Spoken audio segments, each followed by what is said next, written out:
This is It Was a Thing on TV. Total Red Man has ever done something like this to me! It's, time! Ladies and gentlemen, I give you the dregs of humanity! Episode 186, submission number 1658. Bruce Forsyth's Hot Streak. Bruce Forsyth's Hot Streak aired on ABC Daytime from January 6th to April 4th, 1986, for 65 episodes. First, the members of the championship women's team: Kathleen McQuiston, Terry Brown, Laura Feder, Deirdre Kellum, Elaine Hyman. And now, the members of the men's team: Raul Arzola, Stuart Weiss, Clifton Dates, Michael Lowe, Barry Clark. They're here today on Bruce Forsyth's Hot Streak. And now, here he is. Here's Bruce Forsyth. Here we go again. Hello again. Yes, yes, yes. What a bright crowd. What a beautiful morning. What a beautiful morning. It's the mid-1980s, and game shows are all the rage. From Wheel of Fortune on NBC, to Jeopardy in syndication, to The Price is Right on CBS, to... What does ABC have at this time, I wonder? Well, Family Feud's already done. Yeah, so. By this time, Family Feud would have been long done. Well, not long. No, it would have been done the summer of 85. Right. So it's only a few months done. And we've still yet to hit Bargain Hunters, so... Oh, No, just, no, stop, no. Hold on, I got a joke. Okay. Do you know what Susan St. James said when she saw Bargain Hunters? No! Uh-oh! Okay. Damn it, why do you do this to us? All right. You know what ABC had from Monday through Friday? What'd they have? Love in the Afternoon. That's it, really. Well, no, I think another thing that they had around that time was they had the new Love American Style. Future entry, the new Love American Style. Oh, Oh, that's right. They had the new Love American Style. Mm-hmm. Yeah. And it lasted like 4 weeks or something like Oh, that. that's a shame. 4 weeks. Yeah, darn shame, yes. Yeah. Editor's note, the new Love American Style actually ran for about 7 months. It just felt like it lasted 4 weeks. But right before the new Love American Style was a new game show offering. Reg Grundy created the Party Line pilot for NBC in 1983. It was sort of like the game that you play as a kid where you all line up like one after the other. Somebody gives you a message, you tell them to pass it on, and by the time it gets to the end of the line, somebody's talking in tongues and cursing your mother. The telephone game. Yes, I knew there was a name for that. Yeah, we do that in school. Huh. Well, this is sort of like, imagine the telephone game, but with a pyramid bent. Like, here's a word, you have to communicate the word to your teammate, who then has to communicate the word to their other teammate, and down the line. That's basically what the show is about. And by the time ABC picked it up, Gene Rayburn was unavailable because by this point he would be doing Break the Bank and syndication, which we went over in a previous entry. So who are they going to get? Who is Reg Grundy going to get?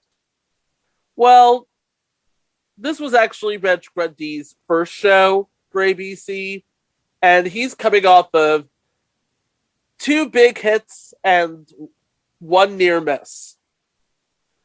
The big hits, of course, are Sale of the Century and Scrabble, which are both on NBC, and the near miss is Time Machine, which is also on NBC. And also on our list. And also on our list, yes. And one of the worst predictions of all time from John Davidson on the premiere. Oh no! Oh God. I think we have to play it after you saying that. If you're watching us for the first time, maybe you don't know, this is our very first show, but we plan to be here for a very long time. You see, it may look like, I thought one guy is excited about that. No, John, not a good prediction. Sorry. That aged well. Hashtag aged like milk. So let's talk about the pilot for a second here. In the pilot, the captain of the team, remember, they're played in teams of 5, men versus women. And the captain of the team in control was given a choice of 2 words, leaving the other team with the other word. The 4 partners had to wear headphones so they couldn't hear the selected word. And after choosing that word, the captain tapped the shoulder of the partner next in line and started describing the word. Once the partner got the word, they then had to describe the same word to the second partner, and so on and so forth. And you had 40 seconds to do all of that without repeating any previously given clues. You do that, that was a $500 cash bonus for a they didn't call it. Wait. Was there a bonus? Well, this was the pilot. Oh, the pilot. Okay. This was All the right. party line pilot. And the winners of the game won $500 and went on to play the Daily Double. No, not that Daily Double. Merv Griffin on line 1 with a lawsuit. Now, the Daily Double, the party line bonus round Daily Double, it was mostly the same as the main game. You had to face a zigzag line of 9 players. Nobody knew where they came from, but apparently they were in the contestant pool for future shows. They were all given the same word, and the captain was given a baton. And with the baton, they described the final word to as many of the 9 players one by one as they can without repeating the clues. That sounds very tough.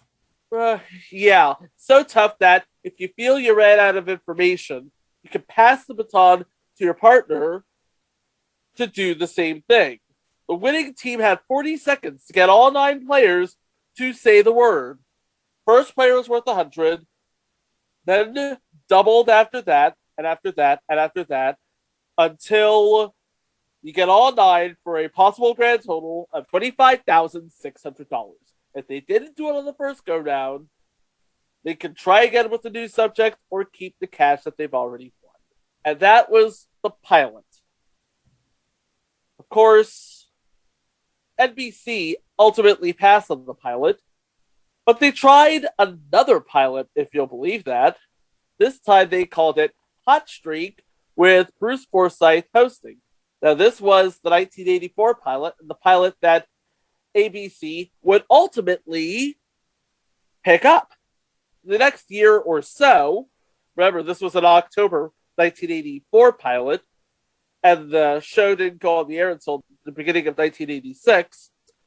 ABC put Bruce Forsyth's Hot Streak on the air. And Bruce Forsyth was at his very Bruce Forsythist. Now, because Mike, Greg, and I are really big game show fans, we pretty much know what to expect when we see Bruce Forsyth on a TV show. Picture Tommy Maitland from The Gong Show a few years ago, but dialed down a little bit. He was very much the cheeky monkey. Have we described who Bruce Forsyth is for those that don't know who he is? At least as far as Americans go. You know what? Let's do that right now. Because, of course, last year we did the Noel Edmonds show. Yes, and, of course, which there's a theme because both shows were on ABC in 1986 and both featured popular UK personalities. Yep. And yeah, I was just about to say, there was, Bruce Forsyth is a really good host. There was just one problem. Nobody in America knew who he was. Well, remember, this is about the time, and we talked about this a little over a year ago. ABC brought over Noel Edmonds, and we saw his show lasted a week. Yep. So were they trying to get an influx of British talent over here, maybe? Question mark? Perhaps? Yeah, well, I think it's more than coincidental that you have two very big British hosts, celebrities, being brought over for American shows, albeit one for a week and the other for 13 weeks. Maybe Brandon Stoddard had like a thing 1 week for British personalities on American TV. Who knows? Maybe Robert Noah got a call from Reg Grundy saying, "Hey, listen, mate, I got this emerging talent from England. I want you to put him on the show. We can't get Gene Rayburn. He's doing Break the Bank. Let's put Bruce Forsyth on the show." Meanwhile, Robert Noah's probably all, who the hell is Bruce Forsyth? And then he just sends him all the tapes he has of the Generation Game. I don't know how that works. Well, also, I think, does maybe Reg Grundy have a hand in this? Because I'm sure he saw Bruce Forsyth at some point. Well, it's his production company. Well, it's his production company, but I'm saying he had to have seen him in British shows at some point, because I'm sure there were Reg Grundy shows that aired in the UK at that point. Oh, yeah. I'm thinking Sale of the Century first and foremost. Oh, definitely. Sale of the Century would have been a big show in the UK by now. I think we're about a year or two removed from Simon Cowell being a contestant. He's in that range. I think you're right. I think he may have been 1990, so it may have been about 4 years out. And our second challenger is a record company director from London. He enjoys watching motor racing and is a keen go-kart racer. Please welcome Simon Cowell. Because Simon Cowell's a big game show fan, too. Anyway. So, Bruce Forsyth, big in the UK, about to make inroads in America, he's brought on to host the retitled Bruce Forsyth Hot Streak. So how do we play this, Mike? Kind of, sort of like the Party Line pilot? Kind of? Kind of? Well, instead of this wall of all these people, you had two teams of five. And it was men versus women because, of course, it's got to be a battle of the sexes. Yeah. And you had almost like in a Family Feud type of podium, 5-tiered or 5 spaces. You had, again, your 5 men, your 5 women, and you had somebody who was like a captain for each round. They rotated. So after one round, whoever was like in the lead position would go to the end position and everybody else would move up a slot. And they'd do that for every round. So whoever was in the lead position for the first round would go to the end and everybody would move one step closer to the front. And what happened is whoever made the choice of the words, I think they alternated between genders, and maybe the team that was behind going into the third word got to choose what word they wanted to play. That's exactly So if the men went in the first round, women went in the second round, whoever's behind goes in the third round. And obviously other way around. It could be women first, men first, and then still who's depending behind. on who came into the show a champion. Okay, the champion went first. So okay, well there you go. So what happened is the champion team went first, then the challengers went, and then who's behind had the choice of which word they got to play. So what happened is the team that started, there were 2 words shown. Now, the words were only seen by the captain, by the person in the first position. He said or she said, "I'll take this one," and they'll either point at the top or the bottom.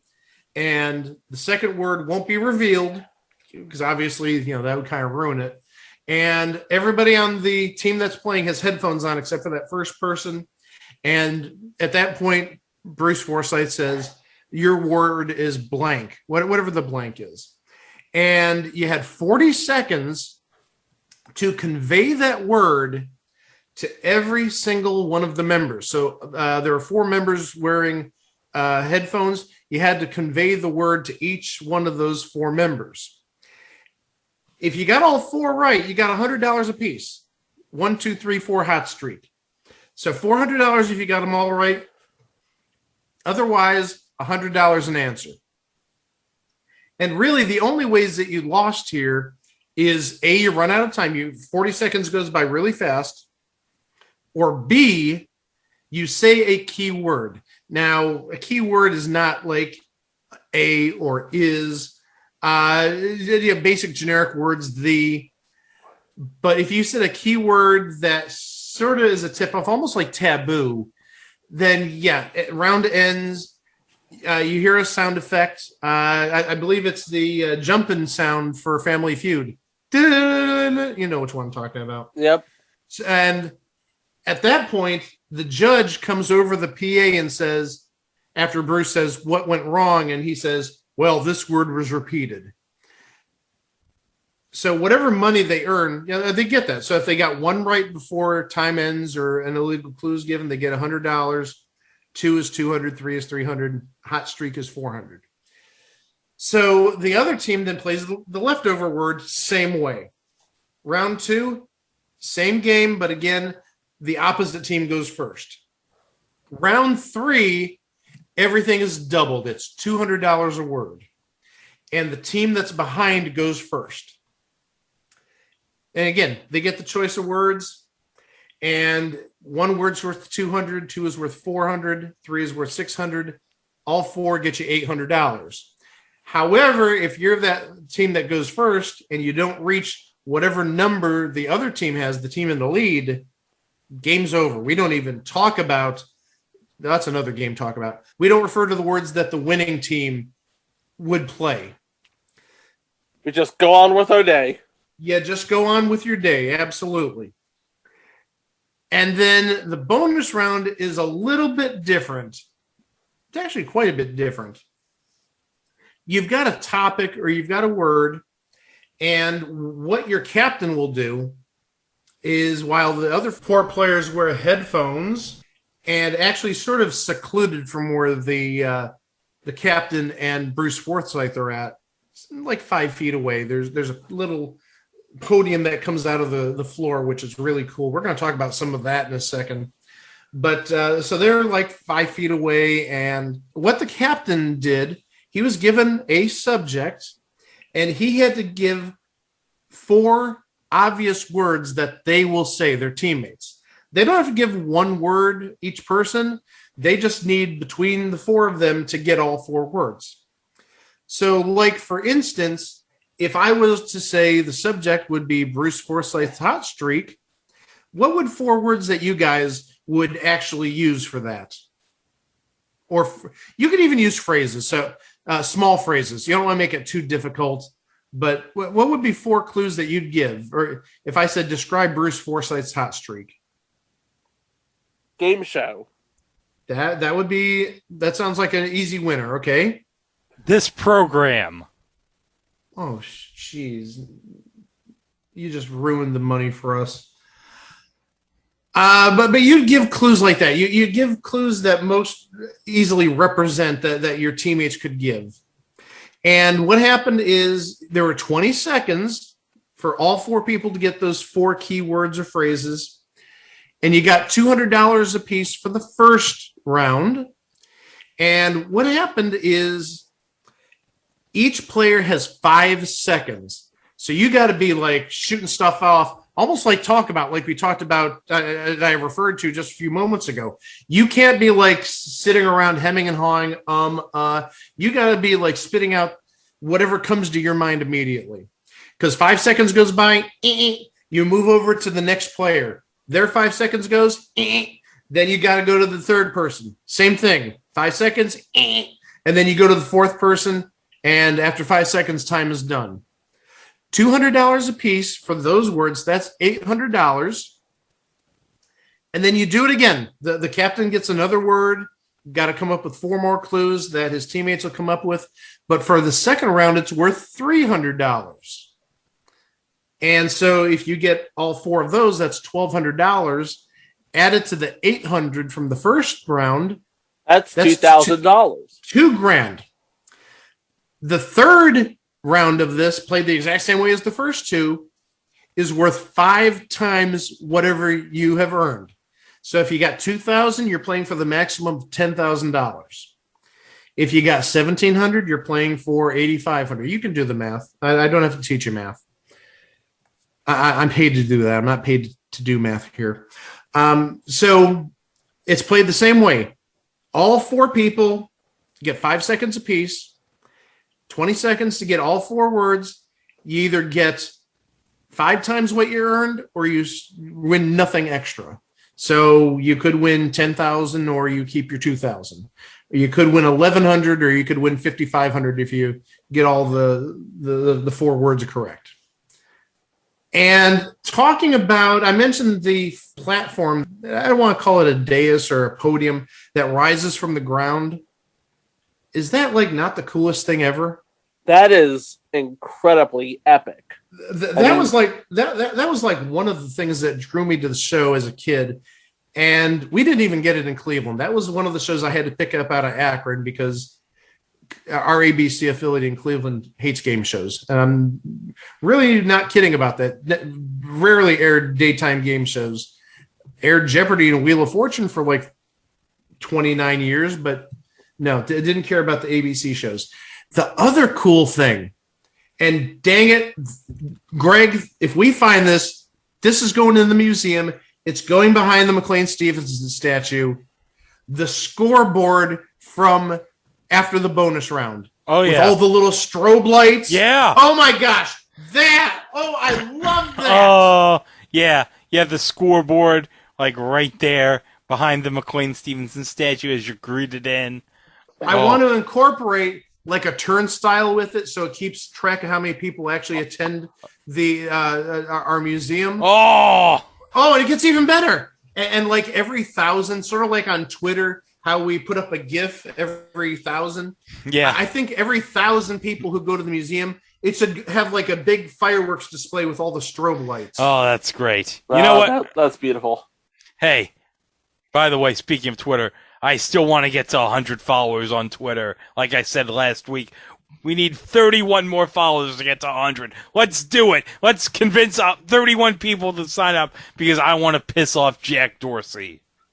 So wait, if we need 31 people to get to 100, doing some quick math, does that mean we have 69 followers? Nice. No, Chico chimed in. The nice. Yeah, that's where I was going. I'm sorry. That's the sex number.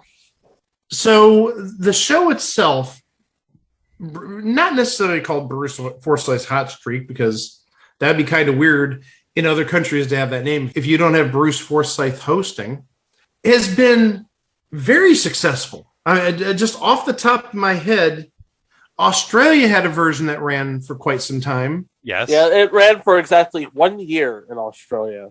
Oh, I thought it ran longer than that, but nope. Yeah, but that was actually a semi-recent version because that was, I think, like 2002. That was 1998. Okay, well, still, it was within like the last 25 years. It was well over 10 years after our version. Yeah, and then there was an Israeli version. Yeah, and then there was a German version which has run forever. Yeah, it ran from 1998. All the way to 2018. And that is nuts. Yeah, and that's called Ruckzuck, and I think that's actually the name of the Israeli show too, Ruckzuck. The name of the Israeli show is Chamish Chamish, which translates to 5-5. Oh, I get it. Okay, that makes sense. Makes a lot of sense. Because there are 5 people on a team, you see. We get it. Yep, 5 people. Yeah, got it. And I'll tell you right now, there are still versions on the air in Greece, in Kazakhstan, and in Serbia. It's in Kazakhstan. Does Borat host it? He's very nice. He is nice. But also, just some other countries where it aired. Belgium, France, Indonesia, Poland, Russia, Spain. So it is by no means a format that is localized to just the U.S. And actually, if you take a look at the countries that this was in, the United States is the only country in the Americas which had a version of this show. You had nothing in North America, nothing in South America outside of our version. This is primarily a format that has worked in the Eastern Hemisphere. And one thing that we haven't mentioned about Bruce Forsyth's hot streak, we did talk about the host, obviously. We talked about who produced it. We didn't talk about the announcers. The main one was Gene Wood, but there was a secondary announcer, and he announced for a number of weeks. He went on to much bigger things literally a few months later. Literally. Literally. Yeah. And the person I'm talking about is some guy named Mark Summers. I know that guy. I met that guy. Yeah, that guy who hosted, among other things, Double Dare, History IQ, Food Unwrapped. But also, yeah, he did announcing on this show. And he also did other things with game shows. He was a page back in the 70s at CBS and did something with the Joker's Wild. I believe he was a substitute announcer on the Joker's Wild. I may be mistaken on that, though. Could be. He did something in front of the camera, and I'm pretty sure it was announcing because maybe Johnny Jacobs was sick that day or something. But also he did miscellaneous stuff, like he was a writer on, this is going to be an installment in about a year and a half for its 40th anniversary.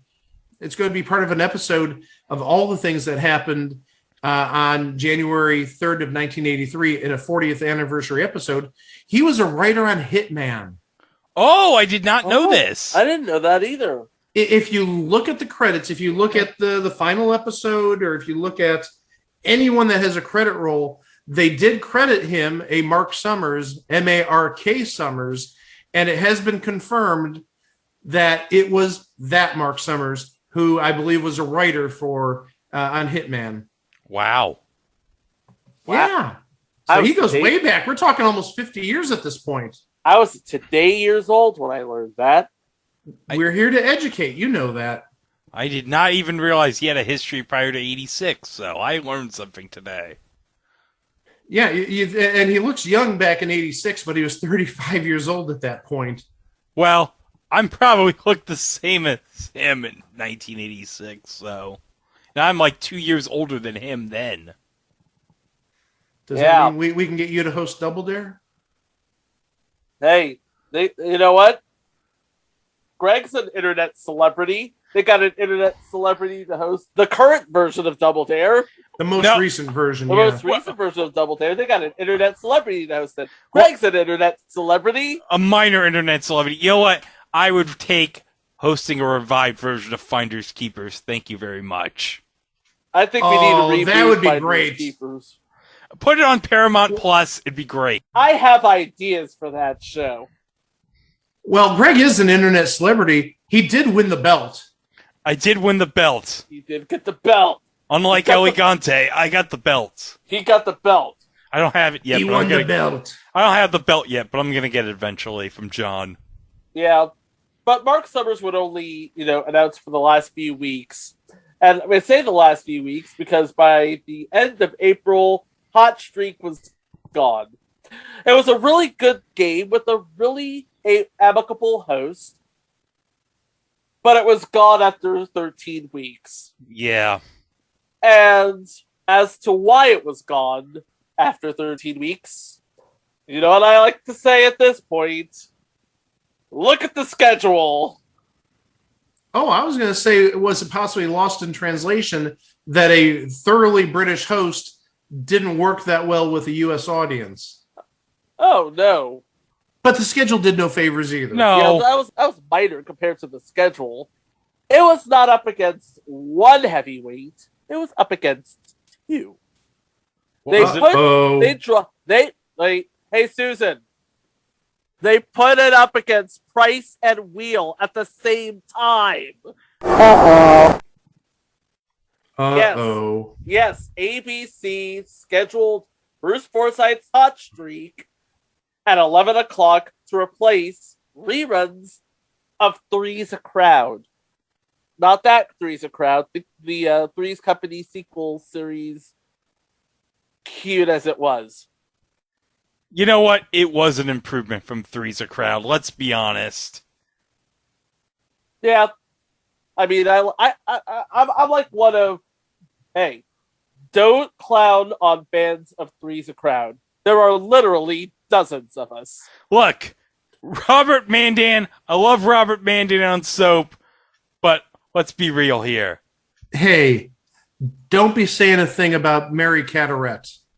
No, I will not say a damn thing about Mary Carteret. She's adorable.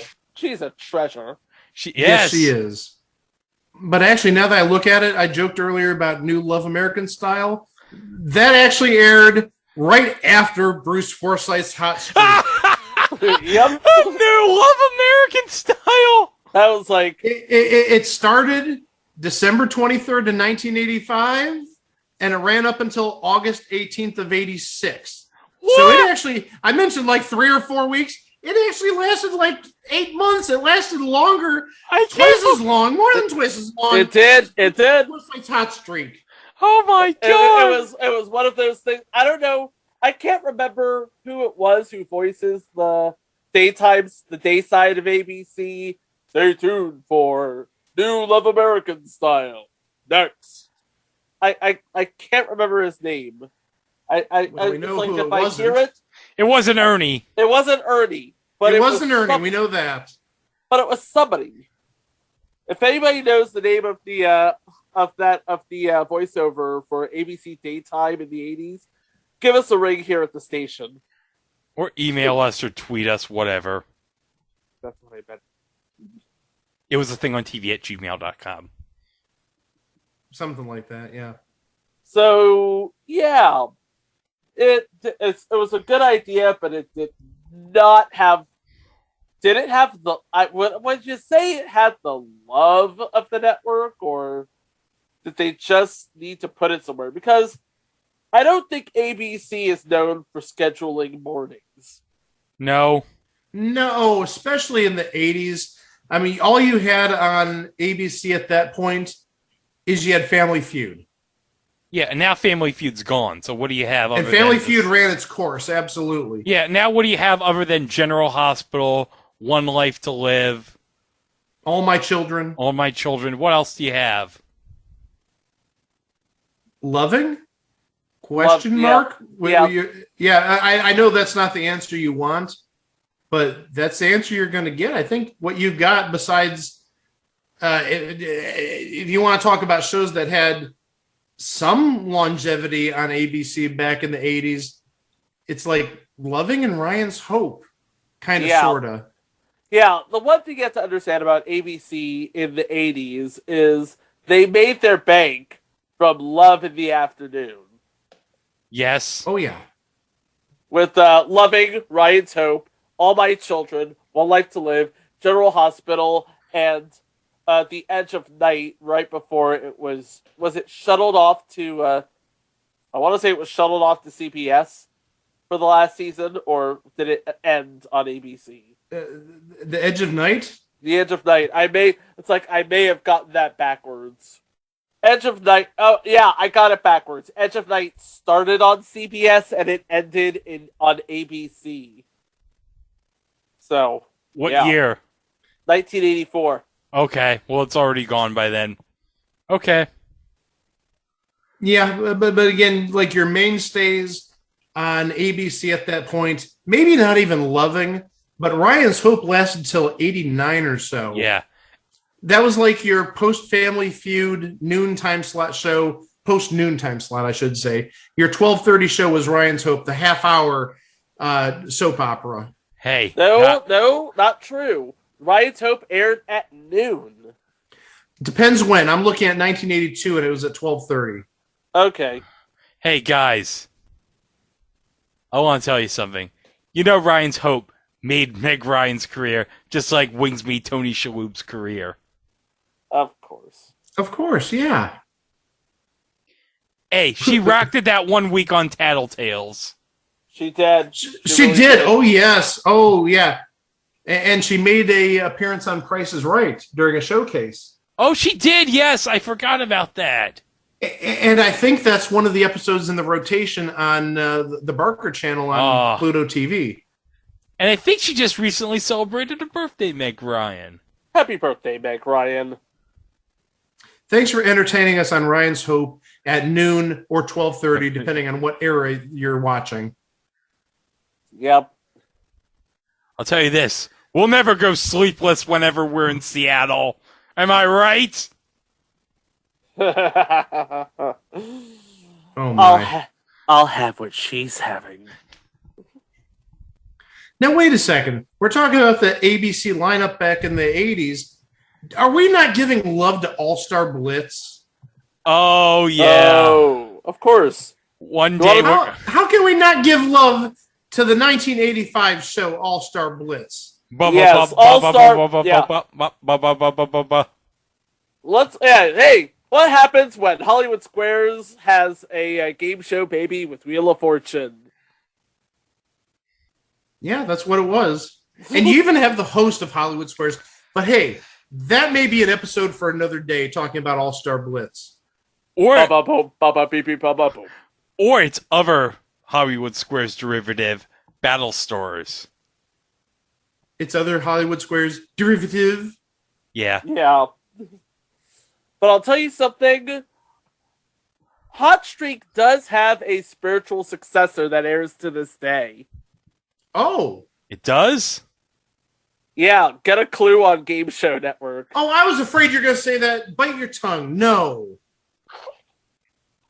No. Go to your room. That's not even funny.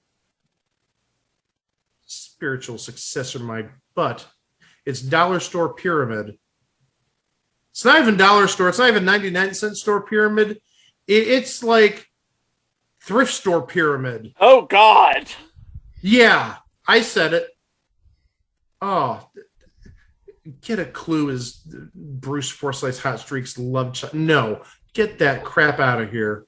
Austin Carr, is there something you want to tell Chico? Get that big stuff out of here. I'm sorry. Sullying the good name of Bruce Forsyth's Hot Streak is not permitted on this show. That's the first time I've ever heard the good name and Bruce Forsyth's Hot Streak in the same sentence, Mike. Well, you know what? And it may be the last. Well, I think we've just about exhausted Bruce Forsyth's Hot Streak. Now we're on a cold streak. Anybody have any closing words for this show? Well, Bruce Forsyth's Hot Streak. It had words. It had teams. It had big cash prizes. It could have been the next great thing, but unfortunately, in 1986, it was just a thing on television. And it was so good. It was. You put that show anywhere besides 11 o'clock on ABC, and it runs longer. I guarantee it. ABC was not a game show channel back in the day. It did not like its game shows. Hey, Bargain Hunters.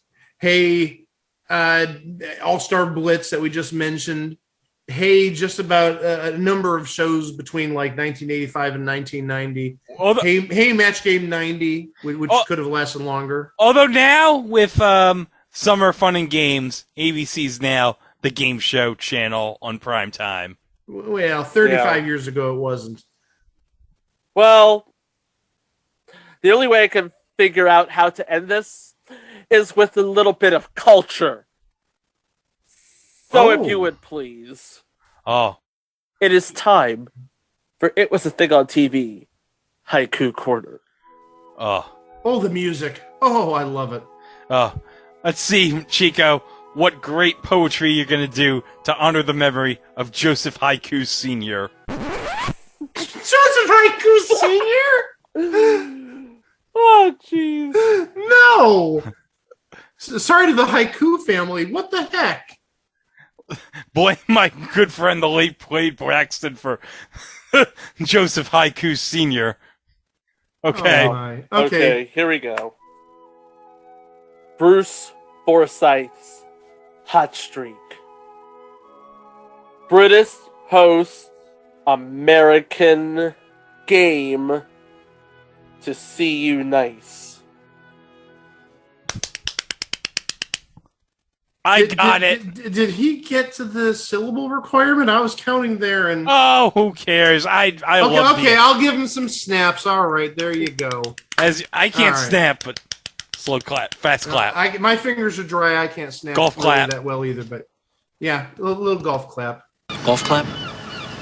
Golf clap.